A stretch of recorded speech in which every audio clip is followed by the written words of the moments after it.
Do you sell services? In this video, I'm going to show you why selling services is really easy, and I'm going to show you my 5 steps, the 5 steps I take to sell my services, so that you can put the same principles to what you do and see how to improve how you sell your services. My name is Iyore. I've trained over 24,000 salespeople across 5 countries: Nigeria, Ghana, USA, UAE, Rwanda. I'm an author of several books and resources on sales. I've been featured on a lot of media platforms to talk about successful selling. I worked at an organization where I was given a target to sell to 20 high net worth individuals, and I was able to bring in 21 high net worth individuals in a single month. And what services were selling, by the way. I also participated in a sales competition where I won, and I was sent for the World Cup for an all-expense paid trip. I also moved to another organization where I was able to double my portfolio by over 100, or grow my portfolio by over 100% in just 11 months. Right now, I'm the CEO for UltraVantage, and our specialty is in Salesforce management, meaning that we work with organizations to help them optimize their sales, grow their sales, and meet their budget or targets in record time. Now, in this video, let me walk you through my 5 best steps to close sales. First of all, I'll explain to you the mindset approach you need to have. I'll tell you the first strategy and approach we normally would take. Then I'll take you through the 5 steps so that you can be able to use this to grow your business and grow your service-based business. The mindset we have is this. When it comes to selling, there is no difference between selling a physical product and selling an intangible product. Because when it comes to selling, I know some people say things like, wow, selling something you can't see is very difficult. I believe selling something you can't see is easier. I will tell you why I say it's easier. It's easier because a lot of times the problem with things that you can see is the fact that you can see them. That's actually the problem. I remember I went to one of my clients, real estate developer. I went to his project, and when I got in there with one of the managers, I looked at the outside of the building. They had not finished selling all the units. The project was already standing, but they had not sold all the units. When I looked at the wall, I said, what's wrong with this wall? Why is it was supposed to be white, but it looked like it had some rust, and there was just something wrong with the color. I said, why is it looking like this? He said, no, they're going to repaint it and all that. I said, you see the problem with the fact that people can see this thing? Because the fact that it wasn't looking excellent is going to affect somebody who comes and says, I'm not sure I want to go ahead for this project. He will prefer that other project that looks like, that uses GRC, glass reinforced concrete, and looks flawless. Whereas if it was an off-plan project and the person couldn't see anything, there will be nothing for him to see and criticize. The moment somebody can see your product, there is a lot to criticize. If I'm trying to sell these tablets, maybe for example, and the person says, oh, why is this tablet having whatever? Somebody could look at it and see something that could make the person feel, no, I'm not sure I want to go ahead with this for now. Or let me think about it. Whereas you don't know that is what the person can see that is hindering them. Whereas when you sell services, ladies and gentlemen, the only thing they need to see is you. If they see you, you're well-groomed, you're clean, well-dressed, your business card, all your arsenal that you use to sell, everything is well-prepared. It gives you a higher and better chance to convince and sell effectively. And in this video too, I'm going to show you how you can bring something that's intangible and make it tangible enough for the person to take a hold of it in the person's mind, so that you can be able to sell it very effectively. So the mindset is that there's really no difference. The same effort you will use to sell a physical product that someone can see is the same effort and skill set you will apply. See, you will apply yourself to sell a physical product prospect can see. You will also apply yourself to sell an intangible product. It's not like one makes it easier or makes it more effective. Now, the next thing after the right mindset is the fact that I normally prioritize face-to-face meetings, because you see the kind of services I sell, they're high-priced, they're high tickets. So for me, I prioritize face-to-face engagements. When we send out a proposal for our services, we don't put our prices there. We don't put our prices there because we want to get a face-to-face meeting. The moment we send it to you and you say something like, oh, I've looked at it, there's no price, that's a clue that you've actually read it and that you're really interested. Because in a lot of times, sometimes when you put your price in a proposal, when the prospect has received it, they won't even be able to tell you, oh, I've looked at it, it's too expensive, I can't afford it, whatever it is they will say. They won't even give you feedback Whatever it is they have to say about the proposal, they've concluded it in their mind and they won't get back to you anymore. So to avoid that, when I send a proposal, no price is inside. Then the person gets back and the person says, okay, you didn't put the price proposal. That means you've read it. The next thing I'll be saying is, oh, fantastic. Okay, I'm going to resend it again. Can you let me know those who will be reading the proposal so that that can even guide us on how we'll present the pricing? When the person tells me those who will be reading the proposal, immediately that will give me an idea of who the other decision makers are. So you see, I test for interest before I qualify. A lot of times when we run sales training programs, depending on the kind of service or product, we always tell them qualify first before you look out for interest. But I look out for interest first because my service may not be as high as maybe a real estate project or maybe an IT infrastructure revamp, right? So we want to look and be sure that the person who has made an inquiry, for example, at least is not just window shopping, but is ready to take action and is going to give us access to the decision makers. And when we have the access to the decision makers, we then book a meeting to start to engage. Now, let me tell you the 5 steps we'll take now from the beginning to the end to close. Number 1, when we go in for meetings, this is how we bring intangible things, make them tangible. We give all our products and all our services exciting names. Exciting names. The Sales Advantage Program. Deep Immersion classes. We just create some names that make it exciting and sophisticated because this increases perceived value. So the moment you sell a service and you give it a name, you can imagine somebody selling accounting services or HR services. You can't just go and say we're offering accounting services, we're offering HR services. What are the names of the packages and the solutions you prefer? Can you give those names? What could you also give names for legal services? That would be cute. If you could give names for legal services, because that would give it that edge you require. The second thing of course, we prepare our names. The second thing we also look out for is we always make sure that we dress the best possible, right? You want to dress the best possible. Now the reason is prospects want to see something. When you're selling a physical product, they are seeing something, right?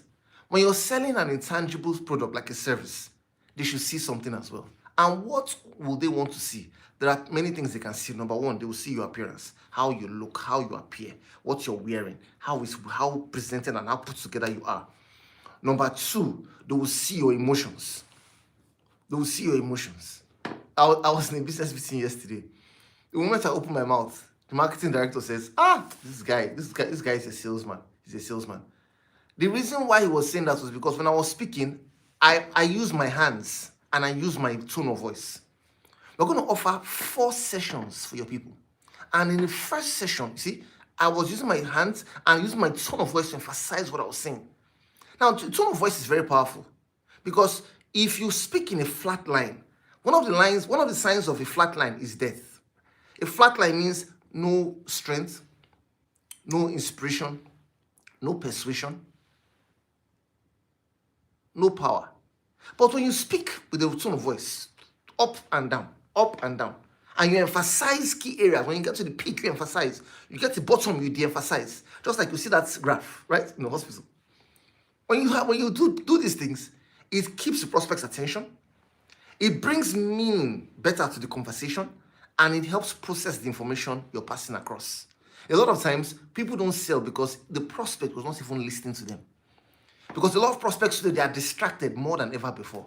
And because of the high level of distraction, you want to make sure you keep and grab their attention as much as possible. And how do you do that? Use your tone of voice. At certain points, you drop your tone very low. And when you drop it very low, the prospect will lean forward to hear what you're saying. Then you take it very high. And you see that way, the conversation goes, he's engaged. He's engaged all through with your voice. Without seeing many pictures in between, you just engage with your voice. Then, of course, okay, looking through my notes. Then, of course, your business tools, please. Your business tools, right? If it's your business card, make sure that the business card you're presenting is not the one that's stained. It's not the one that's ripped in any corner. Pick out the best ones from your card holder and present the business card professionally. The third thing we'll do is, I said, number 1, we'll make sure that we prepare exciting names for our solutions based on the kind of industry they're in. Number 2, we prioritize what they can see to make sure that is how we influence their mind as regards their decision. Number 3, we want to build rapport. You're looking out for similar interests, similar beliefs, and similar backgrounds. You want to align. What do these people have in common with you as similar interests? What do they have in common with you as a similar belief? What do they have in common with you as a similar background? Similar interests, maybe the kind of activities you like to be involved in. Maybe you like to play sports. Maybe not watching sports, because when it comes to rapport building, you want to stay away from 5 topics that can bring chaos to a conversation. You want to stay away from gender-based issues, things around male, female, sexual matters. You want to stay away from them. You want to stay away from religious discussions. You want to stay away from politics. You want to stay away from maybe tribal issues as regards things that could bring, Igbo people like this, Ijebu people like, you want to stay away from those kind of conversations. So you want to stay focused on, and of course, sports too. Why? Because these subjects, they have strong emotions tied to them. Anybody who builds rapport only on these 5 topics I've mentioned right now, what would happen is the moment people change their associations with these things, they change their friends immediately because they have strong emotional ties to them. However, the other topics around interest, maybe you like to read, areas you like to eat, kind of friends you have or like, those similar interests have a heart-rooted basis. They are tied to you, your personality. So it's difficult for you to just change them at random. And even if you don't want to build on interest, you can also build on similar beliefs. Not religious beliefs now, but values, principles you live by, things you follow to be who you are and move your life to the next level. Then, of course, similar backgrounds. What background? Where you grew up, how many kids you have, size of your family, your alumni. So all these things come together, help you find some common ground with the person you're speaking with. Now, am I saying that if you can't build rapport, there is a problem?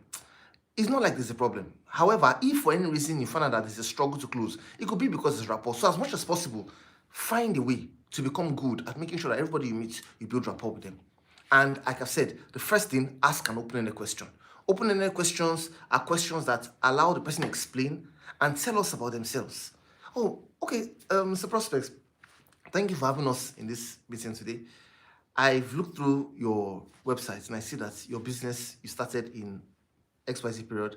I've also seen the kind of growth you've experienced, and I've looked at it in comparison to your competitors. You're really on a league of your own, doing really well.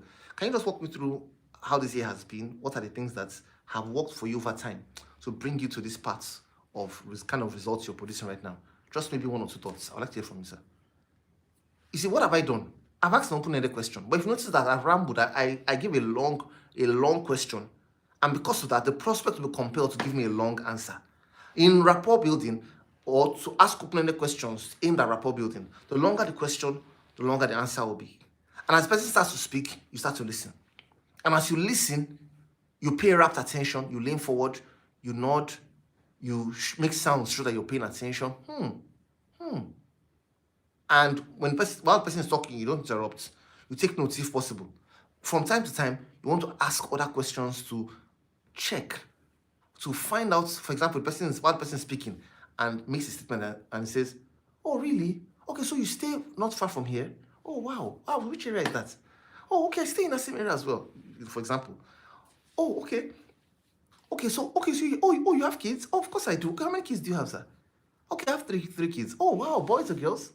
Two boys and 1 girl. Oh, I have 2 boys and a girl too, just as an example. You see? So you see, I'm chipping in a little question to be able to look out for similar interests, similar beliefs, similar backgrounds, to build rapport, because rapport is the strength of the sale. So when I build rapport with the stakeholder, the next point, hopefully, of course, because maybe not all the time, hopefully, the next point, you want to communicate benefits. Communicate benefits. Now, the difference between selling features and selling benefits. Features tell. This is what we do. This is what we have. Benefits sell. And when you're communicating benefits, you want to make sure that you communicate benefits with reference to the things the person has told you about the questions you asked. The questions you asked with regards to how long, what has formed your choice to come ahead to look for this service or solution. Do you currently have one? What are you currently enjoying with it? What are challenges you have with yours?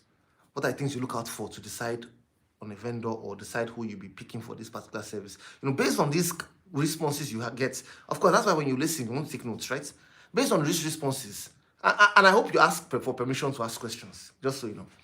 You cannot meet somebody and start asking questions. Mr. Prospect, thank you for having us here in this meeting. Hope you don't mind. I'd like to ask you a few questions. Can I go ahead? These are normally the questions we ask most of our clients. This will help us see how we can serve you better, sir.